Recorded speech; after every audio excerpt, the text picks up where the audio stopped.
Vamos a ir a Efesios 4. Efesios 4. Y nos vamos a quedar en el versículo 16. Todavía no pasamos de esta primera parte. Pero yo creo que es providencial y es importante porque la eclesiología que nos muestra este pasaje, o sea, que no es otra cosa, la doctrina de la iglesia que nos muestra este pasaje, es bien importante para nosotros. Es bien importante para nosotros. La predicación se titula La imagen de una iglesia bíblica. Esta es la segunda parte. Funcionando y creciendo. Ya vimos el contexto de cómo la iglesia es el cumplimiento del plan redentor. Pero también vimos en la vez pasada cómo se estructuraba la iglesia a través de pastores, maestros que enseñan y miembros que cumplen la función. Ahora bien, hoy vamos a entrar en qué funciones como miembros cumple cada uno de nosotros y cómo crecemos como iglesia.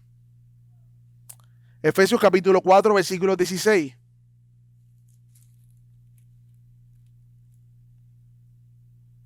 Vamos a leer del 15, aunque vamos a exponer el 16, ¿ok? Efesios capítulo 4, versículos 15 y 16.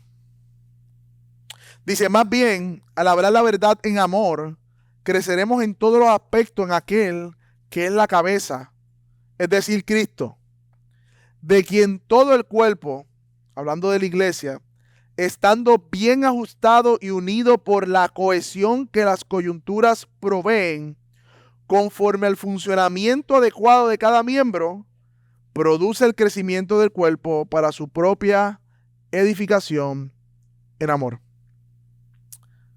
Mis hermanos, cuando yo estaba estudiando en la Universidad de Puerto Rico, específicamente los primeros años, ellos te dan unas clases que son básicas de biología. Creo que es Ciencia Biológica 101, 102.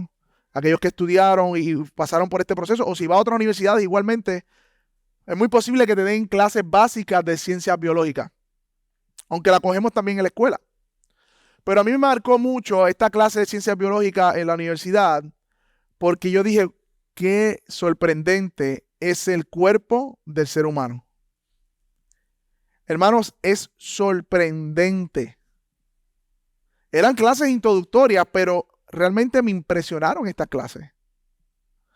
Cuando el profesor explicaba los funcionamientos de los órganos, las células, los sistemas del cuerpo, yo decía, wow, cómo cada sistema respiratorio, sanguíneo, nervioso, digestivo, cumplen con funciones y a la vez se complementan, afectando positivo o negativamente dependiendo del resto del cuerpo. El cuerpo es un todo orgánico. Está completamente conectado. Usted se puede dar un macetazo en el dedo chiquito y lo va a sentir en todo su cuerpo. Lo va a sentir en todo su cuerpo. El sistema nervioso envía esa señal de dolor y se siente en todo el cuerpo. De hecho, me sorprendía porque decían que cuando uno hace un movimiento, uno lo hace porque ya hace unos microsegundos atrás se envió una señal de la cabeza para que se hiciera ese movimiento. En fracciones de microsegundos. Y wow, realmente me sorprendió mucho esta clase, aunque no iba a estudiar ciencias biológicas, ni iba a hacer, ¿verdad?, una carrera en esa línea, sí lo disfruté mucho. Y ni hablar, mi hermano, cuando hablamos de las células. Ustedes cogieron ser muchas veces de composición celular en la escuela. El núcleo, el retículo endoplásmico, ¿se acuerdan de esa palabra? De la membrana celular. Hermanos, en las células tenemos algo que se llama aparato de Golgi. Mi hermano, tenemos microscópicamente tenemos de 10 a 20 billones en el cuerpo y tenemos algo que se llama en cada célula un aparato de Golgi que coge la proteína y la convierte en energía en la célula, la lleva al núcleo y la convierte en energía. Entonces, yo tuve que repasar algunos de estos conceptos. Me acordaba de algunos nombres y aproveché y repasé de estos conceptos. Mi hermano, la creación es suficiente porque dice Romanos que la gente ve la creación y dice que no hay excusa. Todos saben que hay un Dios por la creación. Pero entrar al cuerpo humano es contundente. Decir que fuimos desarrollados de una ameba que se convirtió y fue... Mi hermano, eso deja más preguntas que contestar, que creer lo que las escrituras dicen que Dios creó al hombre. Negar que Dios creó al hombre deja más preguntas por contestar. Y el punto es que es sorprendente, mis hermanos, sumergirse en cómo funciona el cuerpo humano, cómo cada órgano tiene una función, cómo cada sistema tiene otra, la necesidad de cada una de las partes del cuerpo. Y de lo contrario, cuando un órgano o un sistema o alguna parte del cuerpo no funciona adecuadamente, ¿qué se le llama a eso? Enfermedad. La enfermedad es el resultado de algo en el cuerpo que no está funcionando. De algo en el cuerpo que no está funcionando.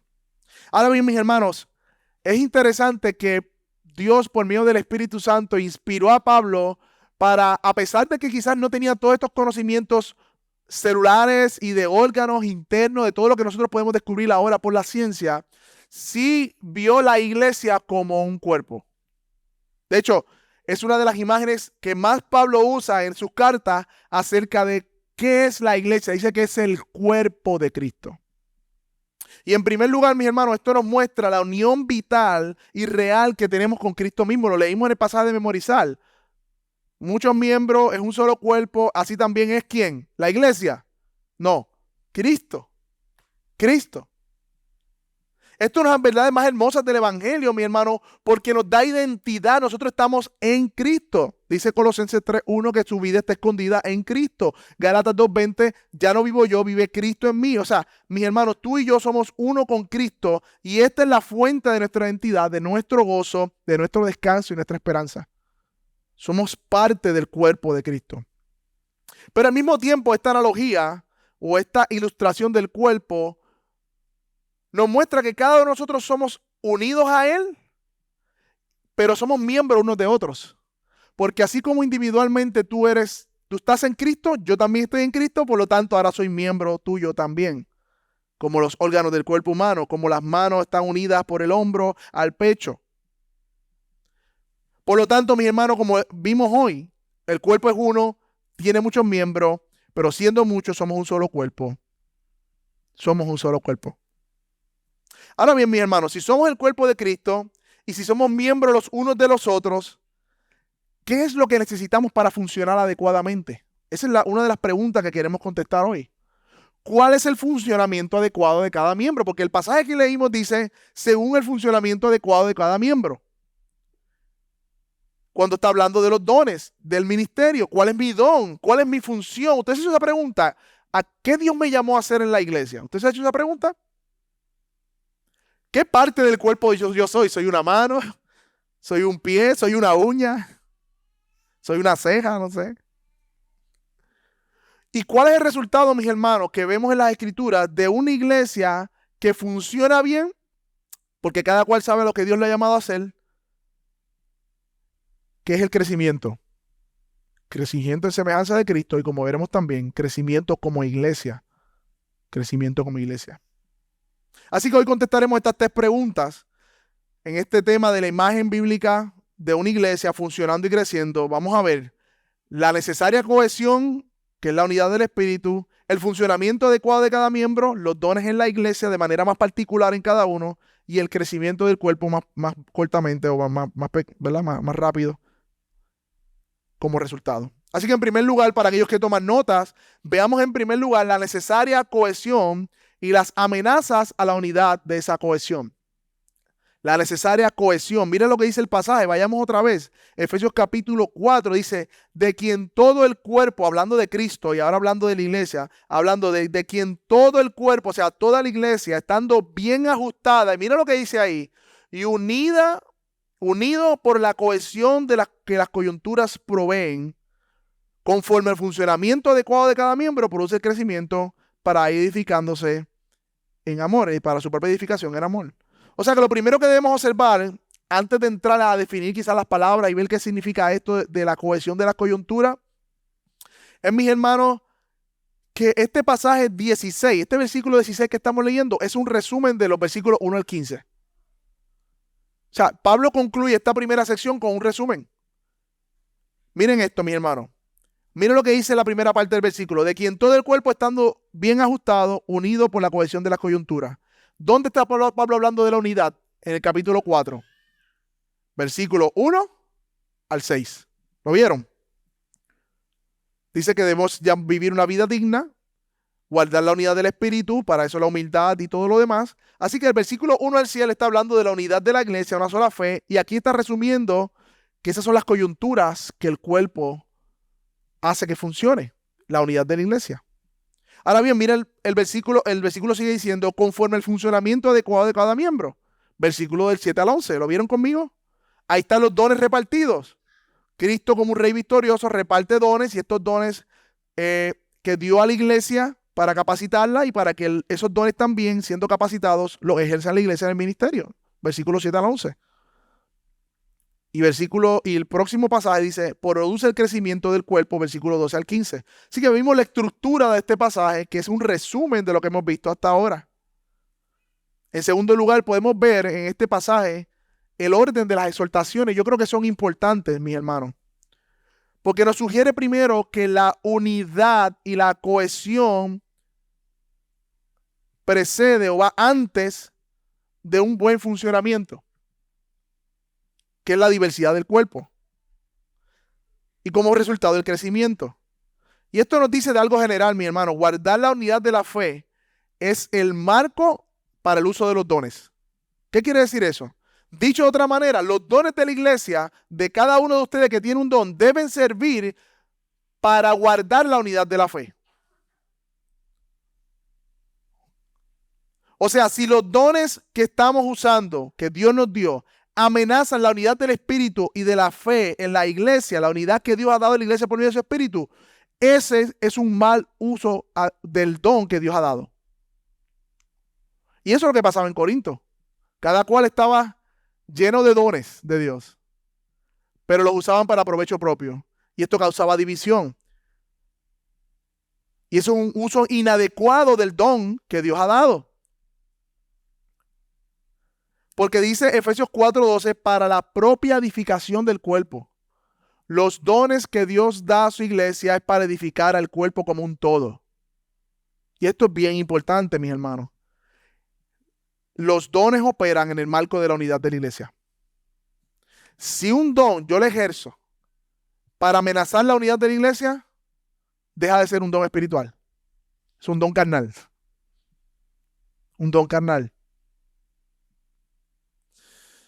Y a modo de ilustración, la unidad del espíritu, esas cohesiones, la unidad de la iglesia, es como el sistema inmune del cuerpo. Nosotros tenemos un sistema inmune, usualmente se le llaman glóbulos blancos y diferentes cosas que nos defienden contra de las enfermedades.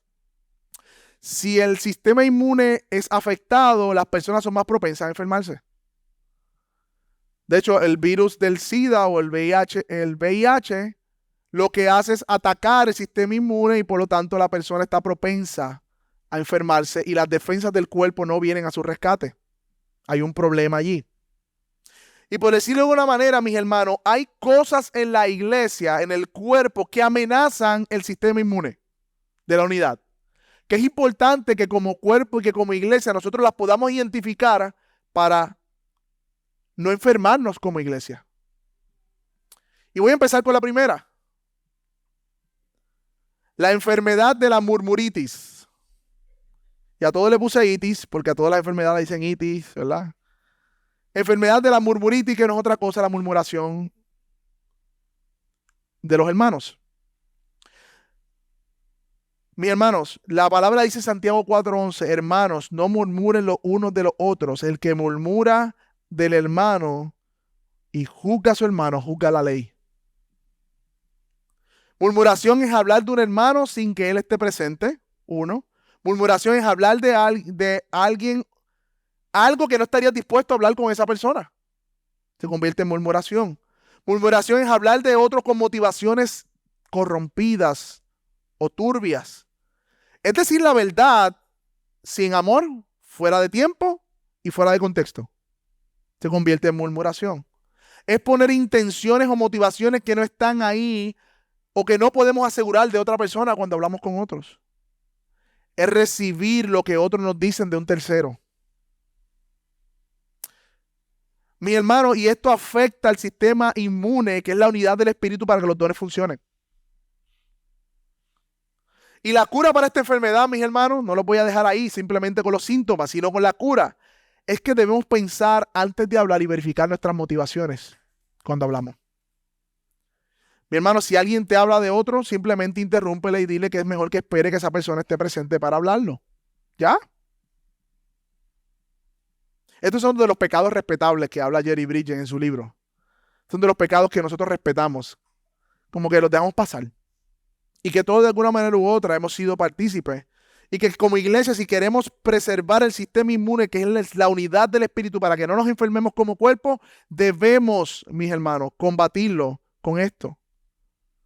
Mi hermano, una forma también de evitar la murmuración o de caer en murmuración es siempre asumir lo mejor del hermano. Siempre asumimos las motivaciones malas y no las buenas. Mi hermano, otra enfermedad que afecta al sistema inmune de la unidad del cuerpo, de estas coyunturas que habla el pasaje para que los dones funcionen, es la enfermedad de la rebelitis, de la rebeldía, que es no sujetarse al liderazgo. Mira lo que dice Hebreos 13:17, obedezcan a sus pastores y sujétense a ellos porque ellos velan por sus almas como quienes han de dar cuenta. Así que rebelarse o no sujetarse es no reconocer el liderazgo que Dios ha puesto en primer lugar. Se manifiesta de forma sutil por medio de la indiferencia. Es no seguir la visión y la guianza de los líderes y es minar el liderazgo tanto del pastor y los líderes, hablando de desacuerdos o debilidades percibidas con otros. Eso es una manera de nosotros rebelarnos y no sujetarnos al liderazgo bíblico que Dios ha establecido. Y eso enferma el cuerpo, mis hermanos. Eso baja las defensas, eso provoca que no haya unidad en el cuerpo para que los dones funcionen adecuadamente. Otra enfermedad, mis hermanos, es el individualitis, que no es otra cosa que vivir en aislamiento. Vivir en aislamiento. Hebreos 10:24, aquellos que están anotando, dice: considerémonos unos a otros para estimularnos al amor y a las buenas obras. Y en ese contexto dice, no dejando de congregarnos. Congregarse es parte de estimularnos al amor y a las buenas obras. Como algunos tienen por costumbre, sino exhortándonos tanto más cuando veis que aquel día se acerca. Los síntomas de la enfermedad del cuerpo de individualitis, cuando el cuerpo de la iglesia de Cristo tiene síntomas de esta enfermedad, es que se manifiesta cuando los miembros se esconden. Viven vidas escondidas. Esto se manifiesta cuando no consideramos el punto de vista de los demás cuando estamos hablando o cuando hay una diferencia. Es pensar que no necesito de la comunidad que Dios me ha dado. Y aún se manifiesta cuando defendemos las libertades cristianas a costa de la conciencia de los hermanos. Eso es vivir en aislamiento. Eso es vivir en separado de lo que Dios ha diseñado para vivir como iglesia. Y esto afecta a la unidad del cuerpo, mis hermanos. Otra enfermedad, el protagonitis. No es otra cosa que es querer sobresalir y ser el centro de atención. Filipenses 2:4 dice, no mirando cada uno lo propio suyo, sino cada cual también por lo demás. Esto se manifiesta, mis hermanos, esta enfermedad cuando llamamos la atención sobre nosotros mismos. Un síntoma es cuando nos sentimos mal cuando otro es alabado y reconocido. Si tú te sientes mal porque otro es alabado y reconocido, ahí hay un problema de protagonitis. El no ceder ante las preferencias de los demás.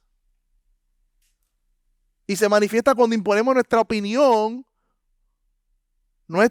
como la más ortodoxa o bíblica, siendo impuestas. Mi hermano, estas y otras enfermedades, lo que quiero decir, mi hermano, que estas y otras enfermedades en el cuerpo de la iglesia afectan esa unidad que dice aquí, de quien todo el cuerpo está viendo bien unido por la cohesión de las coyunturas, mi hermano. Y es importante, mi hermano, que como miembros del cuerpo la podamos identificar. Las podamos identificar, arrepentirnos de nuestros pecados y comenzar a caminar para guardar la unidad del Espíritu, para que los dones funcionen correctamente según este pasaje. ¿Y qué podemos aplicar de hasta aquí, hasta ahora, mis hermanos? Debemos preguntarnos, y yo me tengo que preguntar, ¿cómo yo estoy fortaleciendo las coyunturas del cuerpo para que esté ajustado? ¿Soy un agente pacificador? ¿Propago el pleito? ¿Detengo el chisme? ¿Le echo gasolina? ¿Voy a la persona correcta? cuido la dignidad del hermano. Como miembro me estoy sujetando al pastor. Estoy escuchando el consejo, siendo humilde, teniendo un espíritu enseñable. ¿Cómo se ve mi semana desconectada totalmente de los hermanos de la comunidad? Son preguntas que tenemos que hacernos. ¿Cómo estoy sirviendo? ¿Quiero sobresalir? ¿Critico a otros para verme mejor? Y aun cuando veo a mi hermano en pecado, esto es un síntoma de individualidad. ¿Voy con mansedumbre y lo animo a no pecar? ¿O me hago el de la vista larga y de esa manera odio a mi hermano cuando me hago de la vista larga? Porque no estoy ayudándolo, va camino a un peligro y no digo nada.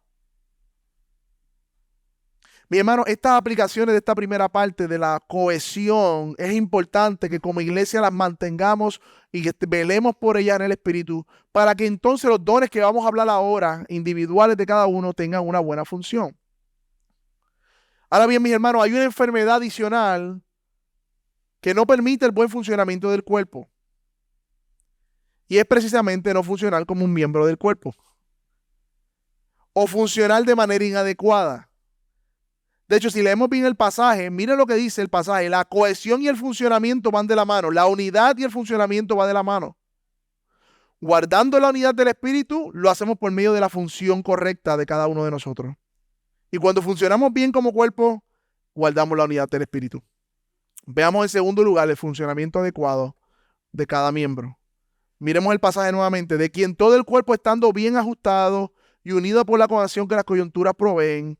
Y esto es lo que vamos a ver ahora, conforme al funcionamiento adecuado de cada miembro. Mi hermano, la función en la iglesia no es única de los líderes o del pastor, sino que es toda la iglesia. ¿Usted ha escuchado esta estadística que el 20% de las personas hacen el 100% del trabajo? Es una estadística en los trabajos y en diferentes organizaciones. Y me gusta esta ilustración, que le leí un libro que decía que muchas veces la iglesia parece un partido de fútbol, donde hay 20 agotados y cansados, jugando, buscando hacer las cosas, y hay 10,000 personas gritándole desde la banca que tienen que hacer.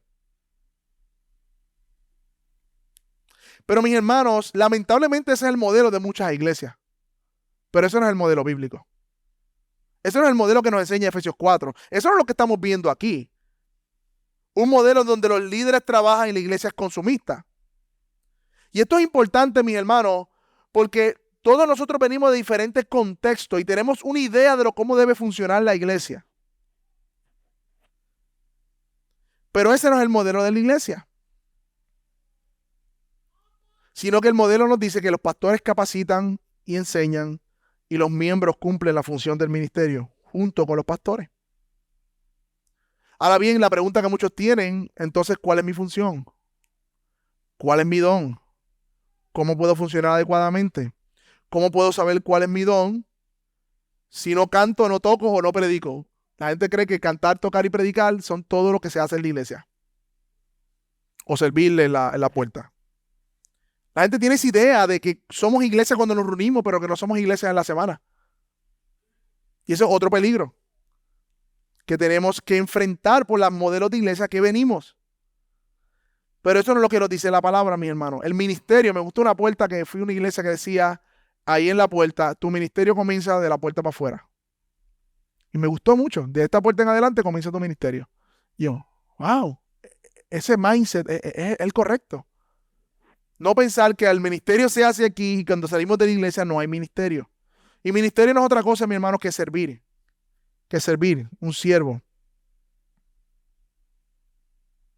Así que es importante contestar esta pregunta de manera tal que todos nosotros podamos discernir a qué Dios nos está llamando a hacer y cómo podemos estar mejor equipados para servir el cuerpo de Cristo. Recuerden lo siguiente, servir a la iglesia es servir a Cristo. Servir a Cristo es servir a la iglesia, porque somos el cuerpo de Cristo. Cuando servimos a la iglesia estamos sirviendo al mismo Cristo. Es un acto de adoración, mis hermanos. Y además es importante enseñar sobre esto porque todos venimos de diferentes modelos de iglesia que nos transmiten un modelo muy alejado. Y en general las iglesias se han alejado del modelo bíblico y se han envuelto en eventos y en programas.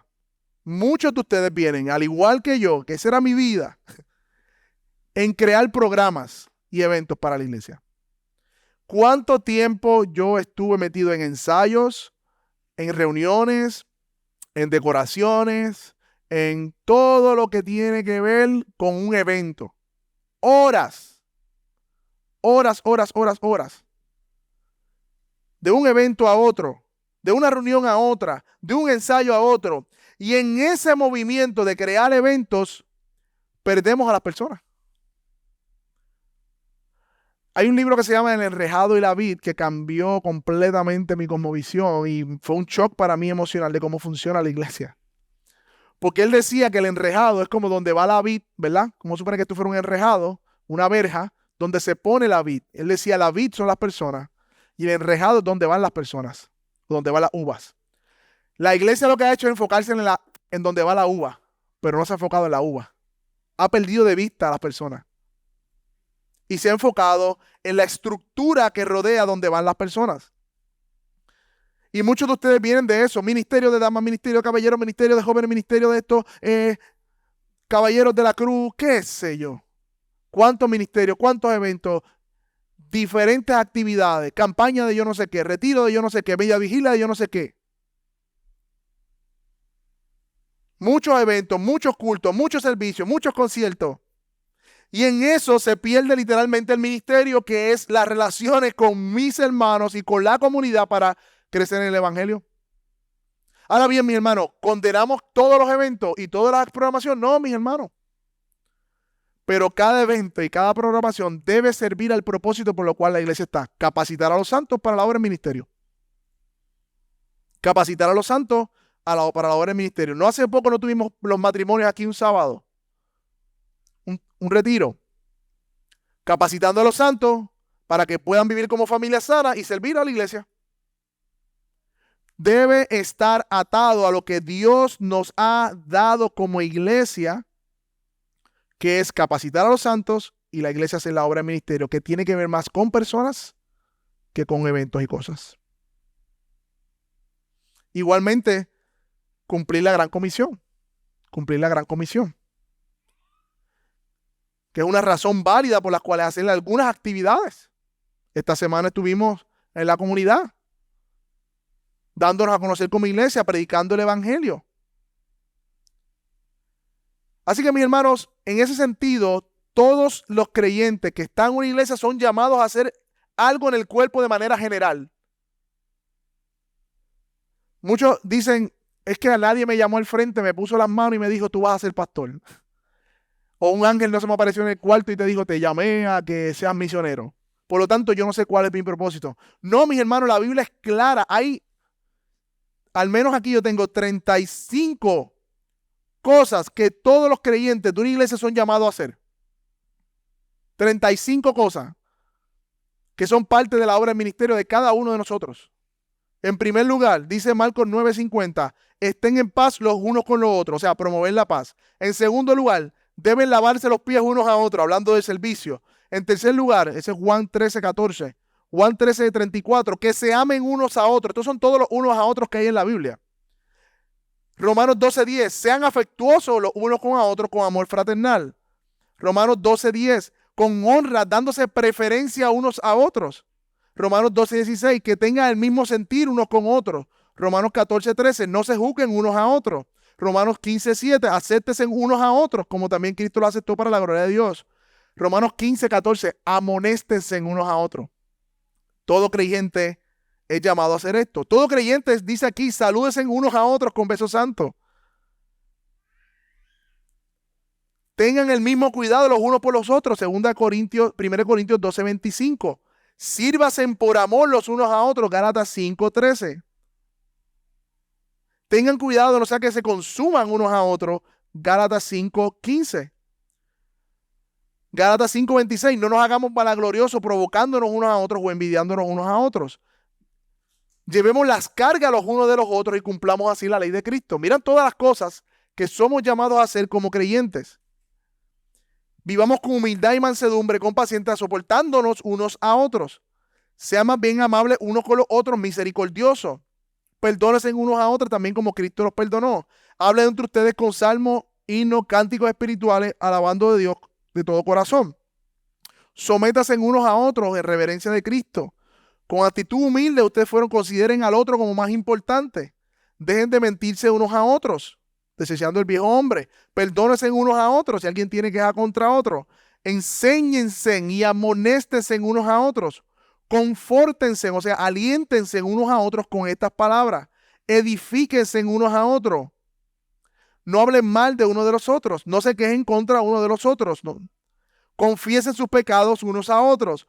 Oren unos por los otros y sean sanados. Sean todos de un mismo sentir, tengan la misma armonía. Sean hospitalarios unos con los otros sin murmuraciones. Que cada uno haya recibido un don especial, úselo sirviéndolo uno a los otros, mis hermanos. Miren toda la forma en que la Biblia nos enseña cómo a través de las relaciones cumplimos nuestro ministerio como cristianos. Los unos a los otros. Así que, mis hermanos, no tenemos que escondernos bajo la excusa de que no nos ha sido revelado cuál es mi llamado. Cuando tenemos la claridad en la Biblia que Dios nos manda a relacionarnos y en esa relación cumplir los unos a los otros que nos ha mandado. Y hacemos la obra del ministerio de esa manera. Cuando rehusamos hacer los unos a los otros, pero estamos buscando un don específico particular y a la más seguro público, no estamos entendiendo lo que Dios nos ha llamado a hacer. No estamos entendiendo. No vamos a crecer como iglesia. Ahora bien, mis hermanos, en este contexto general podemos ver dones más particulares.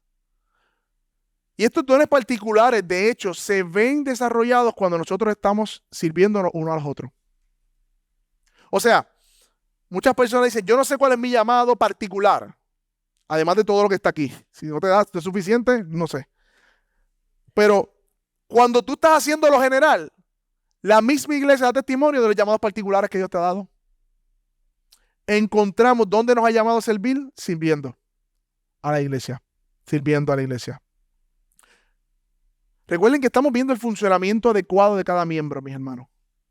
Y todo esto unos a los otros es el funcionamiento adecuado de cada miembro. Pero en segundo lugar, aquí dentro de este mismo contexto del funcionamiento adecuado, vamos a ver algunos dones particulares. Y están en Romanos 12. Vayan conmigo a Romanos 12, 4 al 8. También hay una lista en 1 Corintios 12. Pero vamos a Romanos 12, versículos 4 al 8.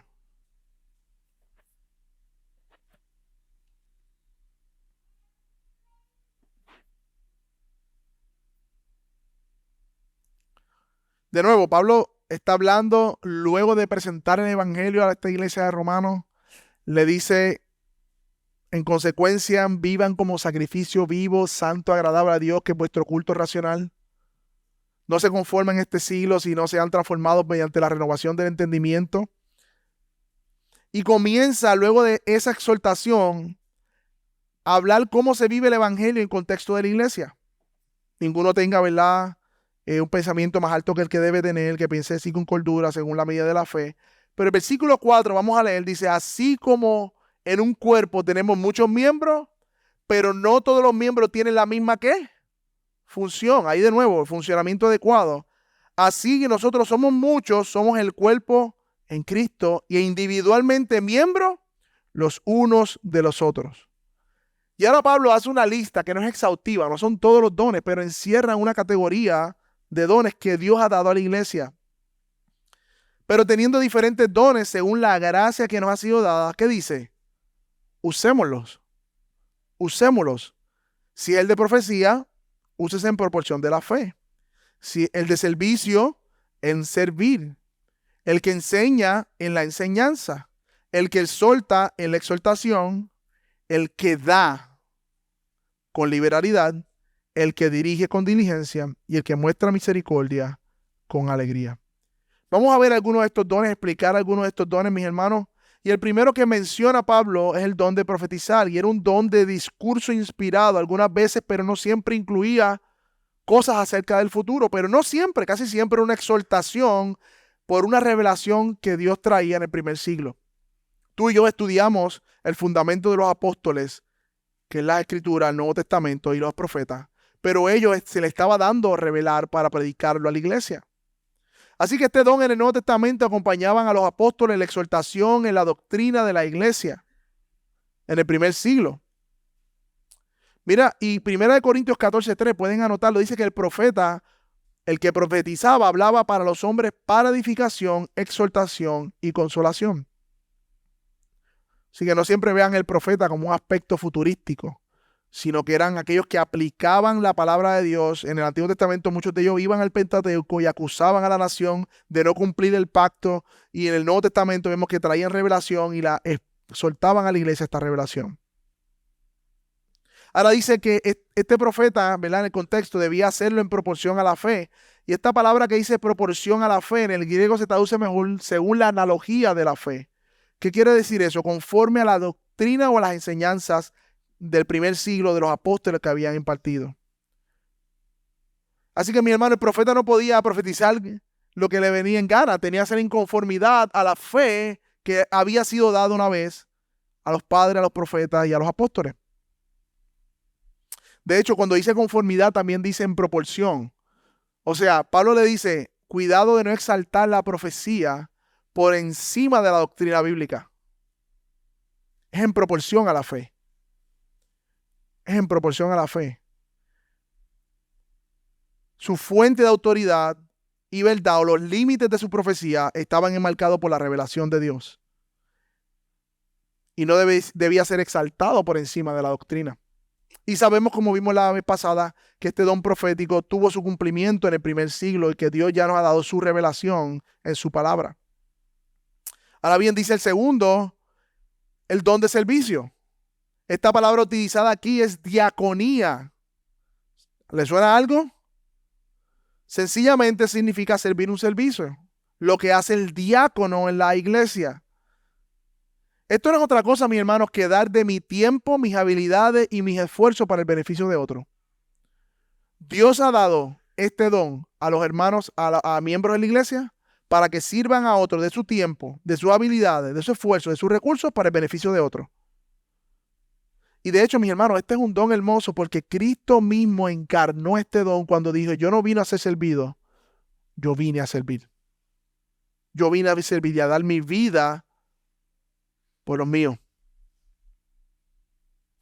Este don de servicio se caracteriza, mi hermano, por una disponibilidad y disposición de servir a otros. Está pendiente a la necesidad de los demás para suplirlas, o hace que se suplan, aunque él no las pueda suplir porque está sirviendo, aunque también son llamados formalmente diáconos. Hay un diácono o un oficio del Nuevo Testamento que se encarga principalmente de estas obras de servicio en la iglesia y de la misericordia que más adelante vamos a ver. Pero de manera amplia, Dios también ha inquietado a hermanos en este don y tienen como una visión o una inclinación especial de servir a otros. Eso es un don de Dios, mis hermanos. Eso es un don de Dios. Pero hablando del oficio, también debemos como iglesia orar para ver quiénes Dios está llamando para el oficio del diaconado. Dice también el de servicio en servir, el don de enseñar. Este don, a diferencia del profeta que traía revelación, era un don de conocimiento de palabra para explicar su mensaje. Igualmente, como vimos en la predicación pasada, el ministerio de la enseñanza en la iglesia está relacionado con el ministerio pastoral. Pero por otro lado, vimos que algunos argumentos en aquella ocasión en donde relacionaban estos ministerios, pero que no estaban relegados del todo en algunos aspectos para que algunas personas pudieran ejercer la enseñanza. ¿Cómo así? Es importante reconocer, mis hermanos, que ahora mismo Dios ha capacitado a personas con el don de transmitir alguna enseñanza de manera clara y entendible. De manera clara y entendible. En ese sentido, en la iglesia sí hay maestros bajo el liderazgo de pastores y pueden funcionar en diferentes grupos. Ahora mismo los niños están recibiendo una enseñanza. Y si la persona no tiene ese don de enseñanza, no puede transmitir con claridad la enseñanza a los niños. Igualmente, cuando predicamos el evangelio, todos somos llamados a predicar el evangelio de alguna manera u otra. Pero hay unas personas que con claridad lo pueden hacer de manera más clara, tienen ese don. Igualmente Tito le dice a las mujeres que las mujeres más ancianas enseñen a las más jóvenes a ser temerosas de Dios, cuidadoras de su casa. Hay un aspecto de enseñanza ahí también. También puede ser a través de seminarios, clases, institutos, alguna iniciativa comunitaria. Hay personas que tienen ese don de enseñanza. Y dice claramente, el que enseña la enseñanza. Esto quiere decir que el que se enseña debe dedicarse a enseñar y hacerlo de manera responsable. O sea, debe invertir tiempo estudiando la palabra de Dios y aprendiendo cómo ser más efectivo en la enseñanza. Sigue diciendo el don de exhortar.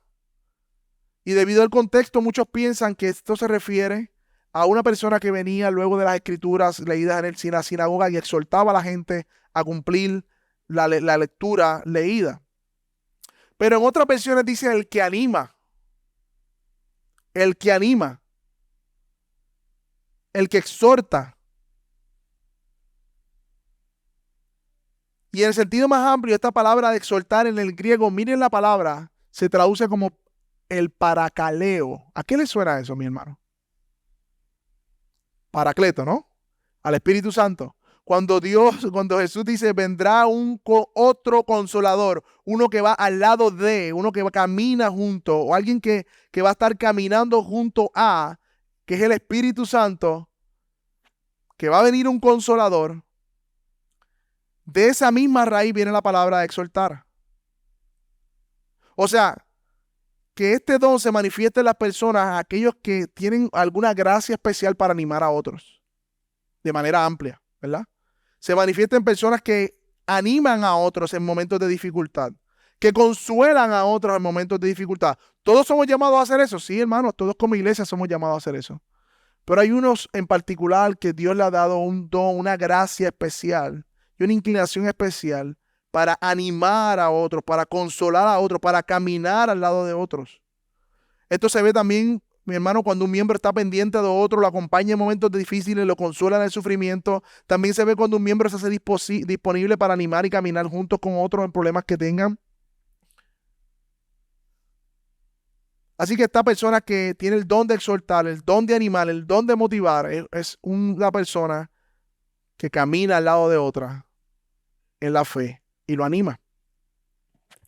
Pero igualmente este don de exhortar está atado con la enseñanza, porque el pastor igualmente enseña y exhorta a través de la palabra del Señor.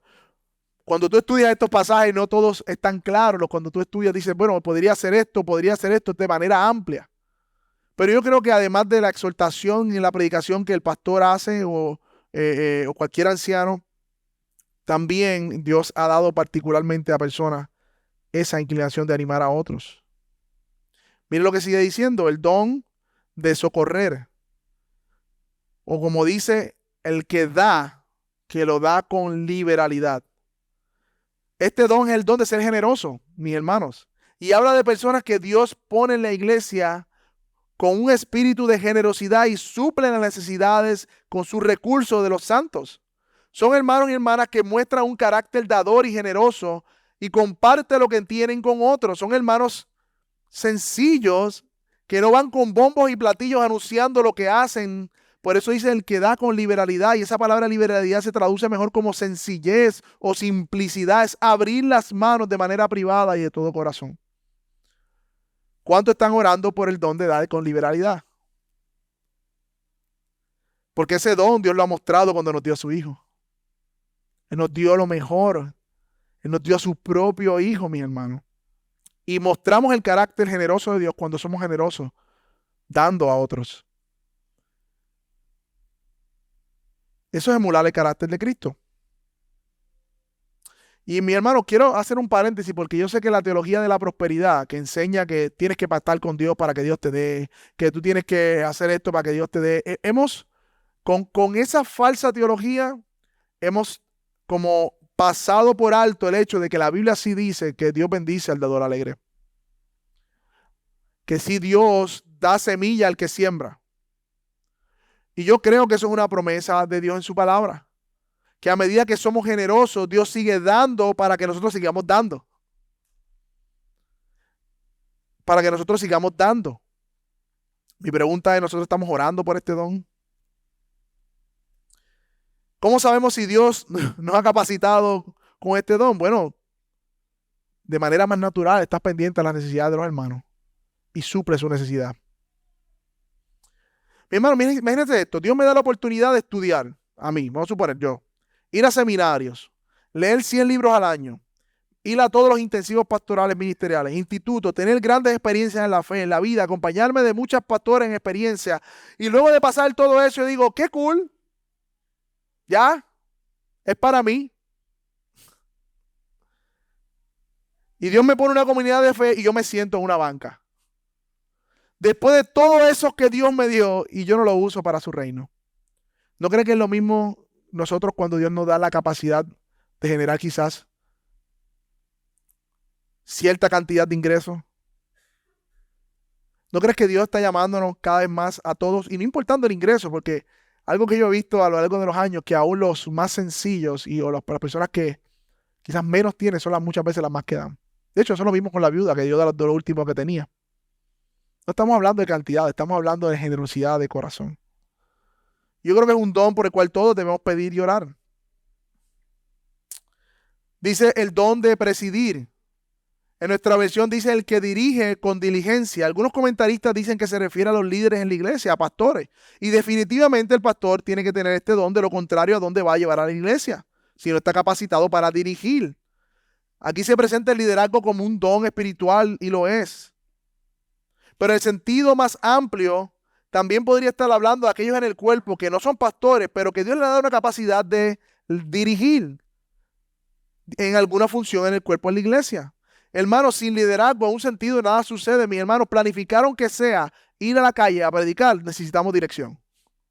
¿Para dónde vamos? ¿Qué vamos a hacer? ¿Cómo lo hacemos? Necesitamos dirección. En ese sentido, hay personas que son más ágiles, que Dios le ha dado una visión más amplia, más directa, en inglés bold, son más atrevidos en la dirección. Y en un sentido, todo hombre es un líder, en un sentido, porque ha sido designado cabeza de su casa. So que el anhelo de nosotros como iglesia es no ver hombres aplatanados, ¿no? Sino ver hombres liderando todas las iniciativas que como iglesia tenemos. Pero igualmente, hay muchas hermanas diestras que lideran y organizan muy bien algunos aspectos de la iglesia. Planifican, por ejemplo, un campamento, si vamos a hacer un campamento de verano, alguna actividad, algún compromiso que va a servir a la visión de la iglesia. Hace falta dirección. Ahora bien, dice que debe hacerlo con solicitud, o sea, con diligencia o con esmero. Toda persona llamada por Dios a liderar debe capacitarse más y más en cómo hacerlo de manera más efectiva. El don de mostrar misericordia, mis hermanos. Este don se manifiesta cuando un hombre practica la caridad, o sea, y lo hace con un corazón gozoso. Para el cristiano la bondad es motivo de deleite y no es un deber. Es la gracia especial para los necesitados, tanto en la iglesia como por extensión alcanzar los que están fuera de la iglesia, pero también en necesidad. Los enfermos, los moribundos, los acongojados, los necesitados. Es un corazón sensible a las necesidades, a la misericordia. Y esto también es característico de los diáconos. Ahora bien, dice que debe hacerlo con alegría. Debe hacerlo con alegría. Mi hermano, esto no es una lista exhaustiva de todos los dones en la iglesia. Yo creo que amplía bastante de lo que nosotros somos como miembros del cuerpo y nos ayuda a colocarnos donde Dios nos ha puesto para servir. Y si todavía, después de decir todos los unos a los otros y todos estos dones que están aquí, tú dices, pues yo no sé a qué Dios me llevo, mi hermano, comienza a servir en las oportunidades que Dios te da. Y la misma iglesia, los mismos hermanos van a dar testimonio a qué Dios te ha llamado a hacer.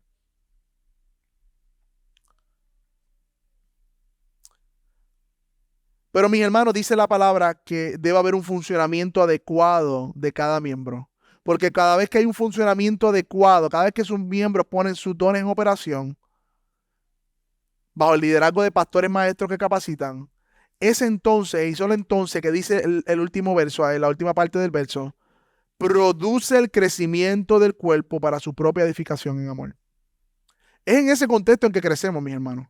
Por lo tanto, venimos en último lugar y de manera más rápida el crecimiento del cuerpo. Hermanos, no hay iglesia que no crezca en semejanza de Cristo si estás viviendo a la luz de este pasaje. Guardando la unidad de fe, utilizando todos sus dones, mi hermano, no hay forma de que no crezcamos a la luz de la cabeza que es Cristo. Y de la misma manera, no hay forma, señor, mis hermanos, que si funcionamos adecuadamente, más personas vengan a la iglesia y se queden con nosotros.